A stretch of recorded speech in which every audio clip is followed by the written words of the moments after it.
आज आपण पाहणार आहोत पार्ट्स ऑफ स्पीच. आपल्याला इंग्लिश शिकण्यासाठी सेंटेन्सेस तयार करण्यासाठी पार्ट्स ऑफ स्पीच ची माहिती असणे खूप गरजेचे आहे. पार्ट्स ऑफ स्पीच म्हणजे काय ते आपण जाणून घेऊ. पहा, words are divided into different kinds of classes called parts of speech according to the work they do in a sentence. Words हे डिफरंट काइंड्स आणि क्लासेसमध्ये डिव्हाइड होतात. त्यालाच आपण काय म्हणणार?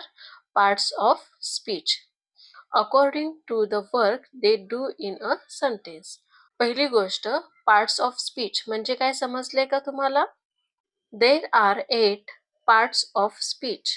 They are noun, adjective, adverb, verb, pronoun, preposition, conjunction, interjection. हे जे पार्ट्स ऑफ स्पीच आहे हे किती पार्ट्स मध्ये डिव्हाइड केलेलं आहे? 8 पार्ट्स मध्ये. तर पहिलं कोणतं आहे? नाउन. पाहूया आपण नाउन म्हणजे काय. A noun is a word that is the name of a person, place, animal, thing, feelings etcetera.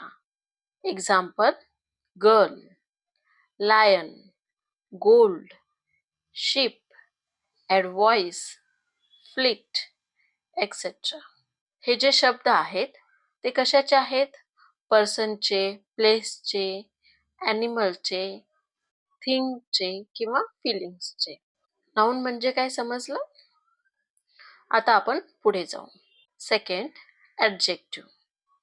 An adjective is a word that describes a noun or pronoun or adds meaning to it. Adjective आपण कशाला म्हणणार? Adjective म्हणजे काय आहे? असा शब्द जो काय करतो? नाउनला किंवा प्रोनाउनला डिस्क्राइब करतो. तर त्यालाच आपण म्हणणार adjective. Example, intelligent, expensive, careful, happy हे काय झाले? ॲडजेक्टिव्ह. आता आपण पाहू adverb. An adverb is a word that tells more about verb and adjective or another adverb. त्याला आपण काय म्हणणार? ॲडवर्ब. ॲडवर्ब असा वर्ड आहे जो आपल्याला वर्ब विषयी, ॲडजेक्टिव्ह विषयी जास्त माहिती देतो. Example, luckily, tomorrow, seldom, outside. Next, verb. A verb is a word that tells us that a person, place, animal or thing is, has or is doing. It denotes action, state, being or possession. Examples, has, does, dance, eat हे काय आहेत? Verb. Next, pronoun. A pronoun is a word used instead of a noun. Pronoun काय आहे? हे word आहे जे आपण नाउनच्या जागी वापरतो instead of a noun. Example, I, we, they, she, it, etc. Next, preposition.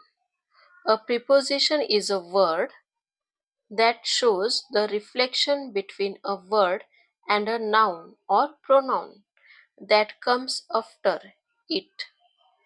It shows place, time, position, etc. Preposition काय आहे?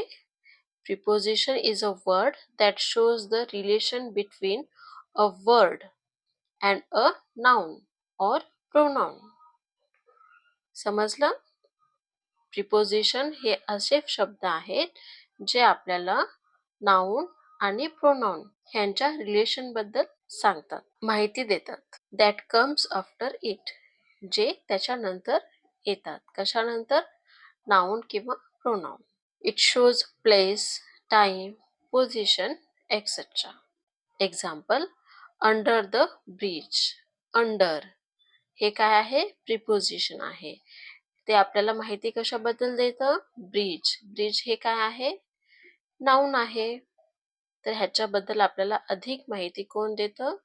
अंडर हा देतो. अंडर द ब्रिज म्हणजे अंडर काय झाला हा प्रिपोजिशन. आपल्याला काय दर्शवतो हा? It shows the relation between a word, noun and pronoun. तसंच in the evening, from the school. Next पाहू आपण conjunction. A conjunction is a linking word. It joins two words, phrases, or sentences. A conjunction is a linking word. It joins two words, phrases, or sentences. Examples: and, but, or, until, if, because, etc. Conjunction काय आहेत? Is a linking word. ते काय करतात? To वर्ड्सला, फ्रेजेसला किंवा सेंटेन्सेसला join करतात, जोडण्याचं काम करतात. नेक्स्ट पाहू आपण interjection. An interjection is a word that expresses sudden and strong feeling. Example: hurrah, ouch, wow, etc. तर हे काय झाले? इंटरजेक्शन. आपल्याला सेंटेन्सेस तयार करण्यासाठी, इंग्लिशमध्ये बोलण्यासाठी हे जे पार्ट्स ऑफ स्पीच आहेत ह्याची माहिती असणं गरजेचं आहे. Noun, adjective, adverb, verb, pronoun, preposition, conjunction, interjection. तर ह्याबद्दल तुम्हाला माहिती समजली? तुम्हाला हा व्हिडिओ कसा वाटला कमेंट करून नक्की सांगा आणि चॅनलला लाईक, शेअर आणि सबस्क्राईब करायला विसरू नका.